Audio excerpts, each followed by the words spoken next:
Essas fotos tiradas de um celular registraram os poucos momentos que o pequeno Ethan esteve em casa. Com 5 meses de vida, há 4, ele está internado numa UTI por causa de complicações cardiovasculares. A mãe, Ana Maria, está desesperada sem a presença do filho. No quarto do bebê, as roupinhas e os brinquedos que nunca foram usados aumentam o vazio no peito. Fica doído, né, nossa, no meu coração, principalmente porque o filho era tudo que eu sempre quis na minha vida, foi ter um filho. E em pensar que 5 meses de vida dele, e ele só passou um mês praticamente perto de mim, é muito difícil. Chegar lá e ver ele naquele estado que ele tá também, respirando por aparelho, sem estar perto de mim, sem receber meu carinho. O diagnóstico médico de Ethan deu estenose aórtica. Isso significa que existe uma redução da abertura da válvula aórtica que aumenta a resistência à passagem do fluxo de sangue no ventrículo esquerdo para a aorta, que é a maior e a principal artéria do organismo. O problema geralmente costuma aparecer na terceira idade e, quando é detectado na infância, a causa pode ser congênita. O único tratamento indicado para estenose aórtica é a cirurgia, mas Ana Maria foi informada que no Piauí não existe hospital que faça esse tipo de procedimento em crianças.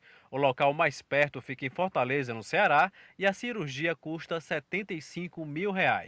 E mesmo que Ana Maria tivesse o dinheiro, ela diz que teria dificuldades de conseguir transferir o filho. Vários hospitais já recusaram ele porque o caso dele é crítico.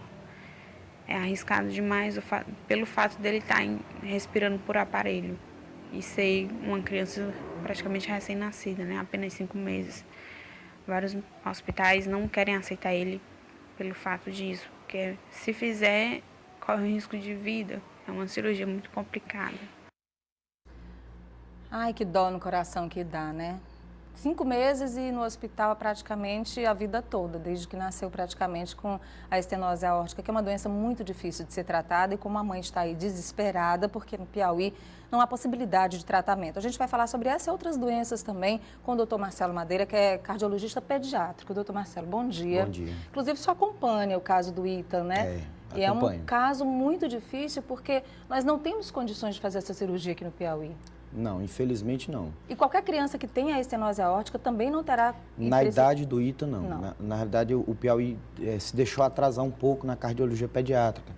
A gente não tem nenhum serviço completo em cardiologia pediátrica, onde tenha um cirurgião que opere só criança, uma UTI pediátrica que cuide só de crianças. Então, infelizmente, as cardiopatias graves, todas elas não têm nenhum tratamento aqui no Piauí. E o tratamento geralmente é cirúrgico? Normalmente o tratamento é cirúrgico. O Ethan até teria uma opção de fazer por cateterismo, mas aqui talvez não tenha ninguém com habilidade para fazer. Inclusive eu já entrei em contato com a equipe de Brasília, eles até aventaram a possibilidade que talvez o tratamento cirúrgico ele seria bem mais benéfico do que o tratamento por cateterismo. Então, infelizmente, o Ethan ou sai do Piauí ou ele não vai conseguir sobreviver. Olha, inclusive, nesse caso especificamente, eu gostaria de fazer um apelo pessoal aqui, e o doutor Marcelo me dizer aqui, já procurou o Ministério Público, o Estado do Piauí pode ajudar essa criança, né? Através do Ministério Público, deslocando essa criança para um centro de referência que possa salvar a vida do Ethan.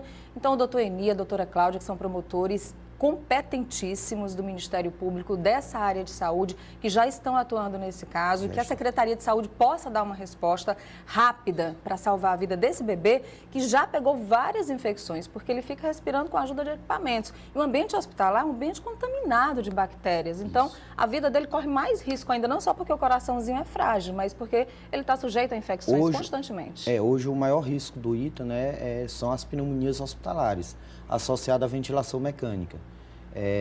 Então, assim, a gente já perdeu tempo, na realidade. Agora, doutor Marcelo, falando sobre essas cardiopatias, a gente vê o caso do Ethan, a mãe que está em casa acompanhando Notícia da Manhã, o pai, como é que na infância o pai e a mãe podem identificar se o filho tem algum problema cardíaco? E quais são essas doenças cardíacas mais comuns na infância? Na realidade, esse diagnóstico ele já pode ser feito, inclusive, no útero. Existe um ultrassom simples, que é feito normalmente por um cardiologista pediátrico ou um bom ultrassonografista, onde você já dá o diagnóstico da cardiopatia no útero. Logo depois, inclusive no HUT agora, eu tenho outro paciente que foi diagnosticado no útero, e é uma cardiopatia até mais grave do que a do Ethan, e que eu prevejo que talvez o desfecho vai ser mais ou menos o mesmo do Ethan. Bom, mas se por um acaso você não diagnosticar, não for feito o ecocardiograma fetal, você ainda tem o teste do coraçãozinho, que é uma oximetria, é só um teste bem simples de saturação feito no dedinho da mão e do pé, que pelo menos as cardiopatias mais graves, elas seriam diagnosticadas. Esse já pode ser feito ainda na maternidade? A Evangelina Rosa já faz, me parece que o Hospital do Satélite já faz.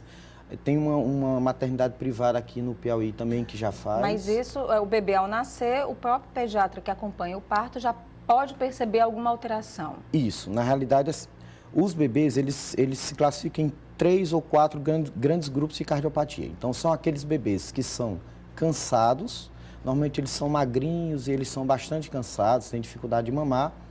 Existe um outro grupo que são os bebês roxinhos.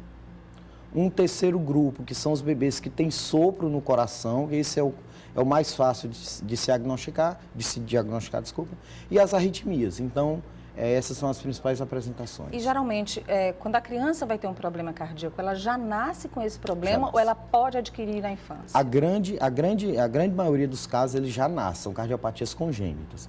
Mas existe um outro grupo que é mais restrito, que são as cardiopatias adquiridas. No nosso estado, principalmente a febre reumática. Agora, essas cardiopatias, aí você pode identificar depois com outros sintomas. O senhor falou desses sintomas, que o bebê fica cansado, dificuldade de mamar, e essas que são adquiridas depois, aí também são sintomas parecidos? O cansaço, sim, também são, porque na realidade, esses 4 grandes grupos, eles são sintomas e sinais de praticamente todas as cardiopatias. Então, nas adquiridas, normalmente é aquela criança que previamente vinha bem, tem uma infecção, especificamente falando de febre reumática, tem uma infecção de garganta e alguns dias depois a criança começa a ter febre que não passa, dor nas articulações, cansaço, e quando ele vai ao posto de saúde ou ao pronto-socorro, o pediatra escuta um sopro. Aí essas são as adquiridas. Tá aí, então, para você saber acompanhar melhor a saúde do seu filhinho, do coração do seu filho. Obrigada, doutor Marcelo. Eu que agradeço. Boa sorte para o Ethan. Tomara que a gente tenha boas Espero notícias que a gente tenha boa sorte dele. Lá. Só avisa para a gente, avisa, tá bom? avisa. Obrigada, um bom dia para o senhor.